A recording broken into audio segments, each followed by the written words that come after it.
Hello बच्चों, good morning. सबसे पहले तो आप सभी लोगों को आज 14 सितंबर के दिन हिंदी दिवस की बहुत बहुत शुभकामनाएं। जैसा कि हम लोग जानते हैं कि आज के दिन 71 साल पहले भारत में राजभाषा हिंदी को उसका राष्ट्रीय दर्जा प्राप्त हुआ था। ठीक है, तो इस महत्वपूर्ण दिवस को आज हम लोग हिंदी दिवस के रूप में मना रहे हैं। इसकी आप लोगों को बहुत बहुत शुभकामनाएं। तो आज हम जो भी कविता पढ़ने वाले हैं उसका नाम है बरखा गीत। ये रमानाथ अवस्थी द्वारा रचित एक कविता है। इस कविता में लेखक ने स्वयं की अनुभूति को विस्तार रूप दिया। स्वयं की अनुभूति मतलब अपने मन की बात को विस्तृत रूप दिया है प्रकृति के माध्यम से। ठीक है, उसने प्रकृति के कौन से उपादान वर्षा का उल्लेख किया है। वर्षा ऋतु का संदर्भ देते हुए कवि ने अपनी अपूर्णता को व्यक्त किया है। अपूर्णता मतलब वो उसको अपने जीवन में कुछ कमी महसूस हो रही है और उसने कहा कि वर्षा भी इस कमी को या पूर्णता को पूरा नहीं कर पा रही है। इस तरह ये एक विरहजन्य कविता कह सकते हैं इसको। इसका केंद्रीय भाव पढ़ते हैं। प्रस्तुत गीत में कवि ने वर्षा वर्णन के संदर्भ में अपनी आत्मानुभूति को ही विस्तारित किया है। निरंतर एक अपूर्णता का भाव गीतकार के अंतर्मन में क्रियाशील है। जैसा कि मैंने बताया था कि इन्होंने अपनी आत्मानुभूति स्वयं की अनुभूति को विस्तृत किया है, विस्तार रूप दिया है। विस्तार रूप मतलब उसका बखान किया है। निरंतर एक अपूर्णता का भाव, एक कमी सी बनी हुई है कवि के मन में और उसी कमी के भाव को गीतकार ने अपने इस कविता के माध्यम से व्यक्त किया है।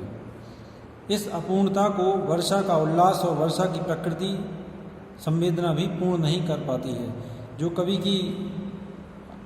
के मन की अपूर्णता है उसको वर्षा के बाद होने वाली जो खुशी और उल्लास है वो भी उसको पूर्ण नहीं कर पा रहा है। वर्षा ने यद्यपि पृथ्वी को हरा भरा बना दिया है, मरुस्थल भी वर्षा से गीला हो गया है। वृक्षों के पल्लवों में सघनता आई है, बांसुरी ने तान छेड़ दी है, लेकिन इस प्राकृतिक उल्लास के बीच कवि की वेदना को विराम नहीं मिल पाया है। मतलब इन सारी अच्छी चीज़ों के मन को प्रसन्न चित्त करने वाली चीज़ों के बीच भी कवि का मन खिन्न है, वो उदास है और उसकी उदासी को विराम नहीं मिल पाया। विराम मतलब उसकी उदासी समाप्त नहीं हो पाई है। वर्षा के आगमन के बीच वियोगजन्य अनुभूतियों का प्रभावशाली वर्णन इस गीत को विरुद्ध अनुभूतियों के संयोग परक सौंदर्य में बदल देता है। ये एक वर्षा के आगमन के बीच वियोगजन्य कविता है। ठीक है, वर्षा का आगमन हो रहा है, आपने देखा हो वर्षा के आगमन से चारों तरफ हरियाली छा जाती है, मन प्रफुल्लित हो जाता है, पक्षी चहचहाने लगते हैं। लेकिन यहाँ पर कवि ने अपनी विरहजन्य वेदना को प्रस्तुत किया है। तो आइए हम कविता को पढ़ते हैं और साथ ही इसकी व्याख्या भी देखते हैं।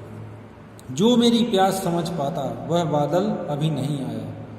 जो मेरी प्यास समझ पाता वह बादल अभी नहीं आया। मुरझाई धरती हरी हुई, रीति गागरिया भरी हुई। अंबर पर बोराई बदली, झूले पर लहराई कजली। जो मेरे मन पर लहराता वह गीत अभी तक अनगाया। मतलब वो अनगाया मतलब गाया नहीं गया। बादल टूटे वर्षा जीवन, भीगा मरुस्थल महका मधुवन।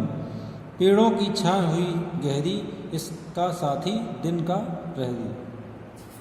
तो सबसे पहले हम इस कविता का संदर्भ देखेंगे। तो संदर्भ इस तरह होगा। प्रस्तुत पद्यांश हमारी पाठ्य पुस्तक वासंती के बरखा गीत से लिया गया है। इसके कवि श्री रमानाथ अवस्थी जी हैं। प्रसंग इस तरह है। यहाँ वर्षा काल के उल्लास में भी कवि ने अपनी अधूरेपन की पीड़ा को व्यक्त किया है। मतलब वर्षा के दौरान जो चारों तरफ उल्लासमय वातावरण छा जाता है उसमें उसने अपनी विरहजन्य अधूरीपन की पीड़ा को मतलब दुख को व्यक्त किया। यही इसका प्रसंग होगा। तो व्याख्या देखते हैं। जो मेरी प्यास समझ पाता वह बादल अभी नहीं आया है। कवि कहते हैं कि वर्षा तो आ गई है किंतु अभी तक ऐसे बादल नहीं आ पाए हैं जिनका पानी उनकी प्यास को शांत कर सके। मतलब जिस पानी से ऐसे जिस पानी से उनका जो दुख है वो दूर हो जाए, ऐसा पानी वर्षा के रूप में अभी तक नहीं आया है। कहने का मतलब ये है कि इस बारिश से जो हंसी और उल्लास का वातावरण चारों ओर व्याप्त हो गया है, उससे भी मेरी वियोगजन्य वेदना समाप्त नहीं हुई। वेदना मतलब दुख होता है। वर्षा होने से मुरझाई धरती भी हरी हो गई है, वह हरी हो गई। मुरझाई धरती हरी हो गई हुई, रीति गागरिया भरी हुई। जो गागर अभी तक खाली थी वे भर गई हैं, और जिन जल स्रोतों में अभी तक पानी नहीं था वो भी वर्षा के जल से भर चुके हैं। आकाश में जल बरसाने वाली बदली आनंद से मस्त है, अंबर पर बोराई बदली। मतलब आकाश से बादल के माध्यम से जल बरसता है, जो उससे जो आनंद व्याप्त होता है। और झूलों पर कजली गीत गाए जाते हैं। झूले पर जो आपने देखा होगा सावन के मौसम में झूले डाल दिए जाते हैं, और उन पर बैठकर महिलाएं, लड़कियां कजली गीत गाते हैं। ठीक है, तो जो मेरे मन पर लहराता, आशा यह है कि सब और पूर्णता है, आनंद है। मतलब जो ऊपर सारी बातें बताई गई हैं, इनसे चारों ओर आनंद व्याप्त हो रहा है, पूर्णता का भाव नजर आ रहा है। लेकिन जो कवि के मन को आनंद की लहरों से पूर्ण कर दे, मतलब जो मेरे कवि हृदय को आनंद से भर दे, वह गीत अभी तक नहीं गाया जा सका है। अर्थात कवि के मन में उल्लास भरा गीत अभी नहीं फूटा है। मतलब उसके मन में अभी वो भाव जागृत नहीं हुए हैं जिससे उसका मन प्रसन्न हो जाए। बादल टूटे बरसा जीवन, भीगा मरुस्थल महका मधुबन। बादल टूटे बरसा जीवन, भीगा मरुस्थल महका मधुबन। पेड़ों की छाया हुई गहरी, इसका साथी दिन का पहरी। यहाँ पर कवि कहता है कि आकाश में बादल फट पड़े हैं। आकाश से जो बादल के रूप में पानी गिरता है वो बरसने लगा है। बादल टूटे, मतलब बादल टूटे का मतलब यहाँ पर मीनिंग वही है कि आकाश से जो बादलों में जो पानी भरा हुआ है वो अब जमीन पर गिरने लगा है। वर्षा जीवन, और जल को जीवन कहा जाता है, और जो जल है वो जीवन के रूप में बरसने लगा है। उनसे जल के साथ ही जिंदगी के आनंद की वर्षा हो गई है। भीगा मरुस्थल महका मधुबन, वर्षा के जल से सूखी धरती भीग गई है। वर्षा के जल से सूखी धरती है जो वो भीग चुकी है। मधुबन सुगंधित हो उठा है। मधुबन मतलब होता है बगीचा, बाग बगीचा होता है जो, वो मधुबन कहलाता है। तो उससे मधुबन सुगंधित हो उठा है। मतलब वर्षा होती है जब जो पेड़ पौधे होते हैं सूखे वो हरे हो जाते हैं, और हरे पेड़ पौधों में फूल और फल लगने लगते हैं। इसीलिए यहाँ कहा गया है कि महका मधुबन, मतलब मधुबन जो बगीचे में तरह तरह के फूलों से सुगंध व्याप्त हो चुकी है, फैल चुकी है। वृक्षों पर पत्तियां निकलने के कारण उनकी घनी छाया फैल गई है।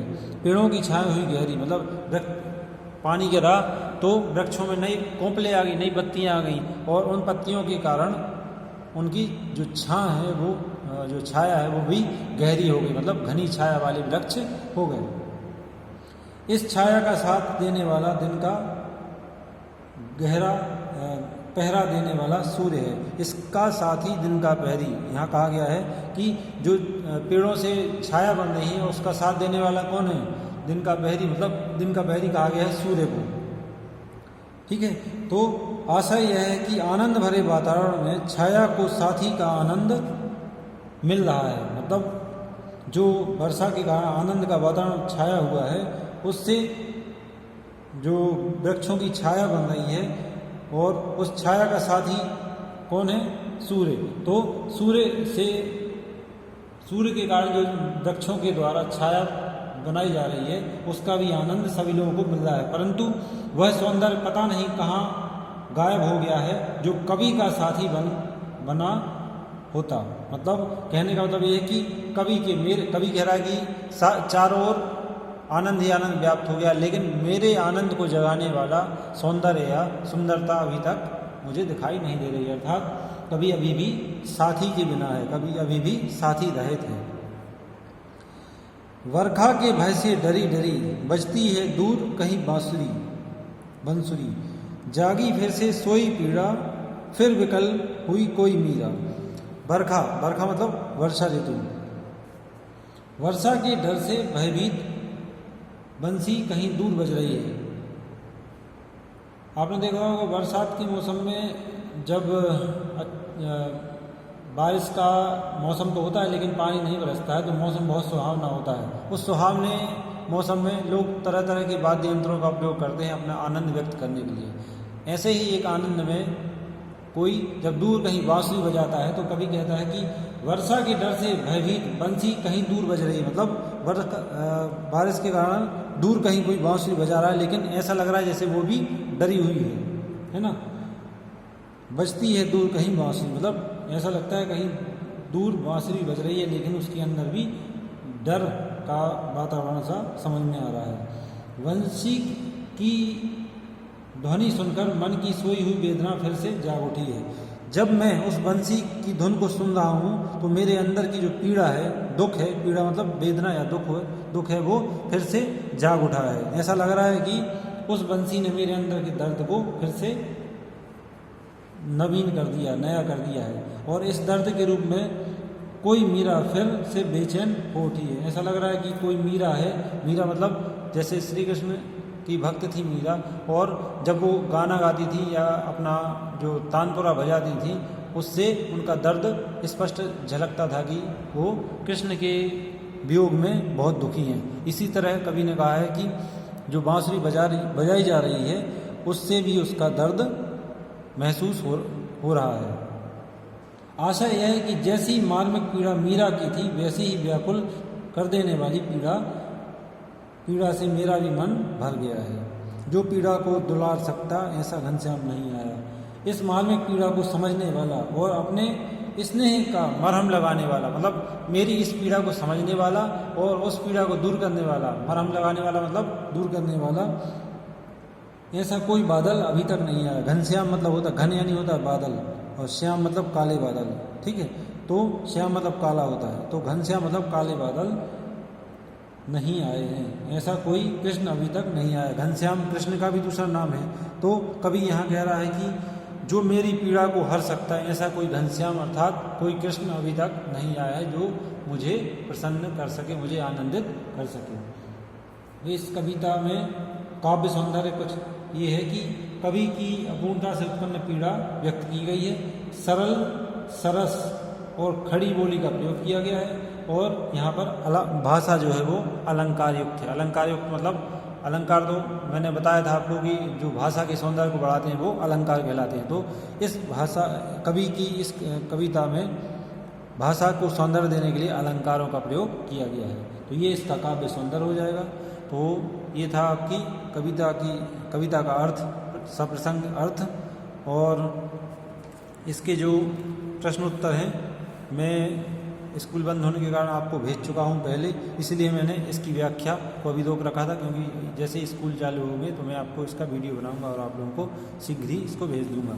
इसका अर्थ आप लोग चाहें यदि समझ में ना आया हो तो फिर से एक बार वीडियो देख सकते हैं, और फिर भी यदि आप लोगों को कोई प्रॉब्लम आए तो मुझसे कमेंट में पूछ सकते हैं, ठीक है। तब तक के लिए आप लोग अपना ध्यान रखिए और अपना कार्य करते रहिए, है ना, और अपना ध्यान भी रखिए। ओके।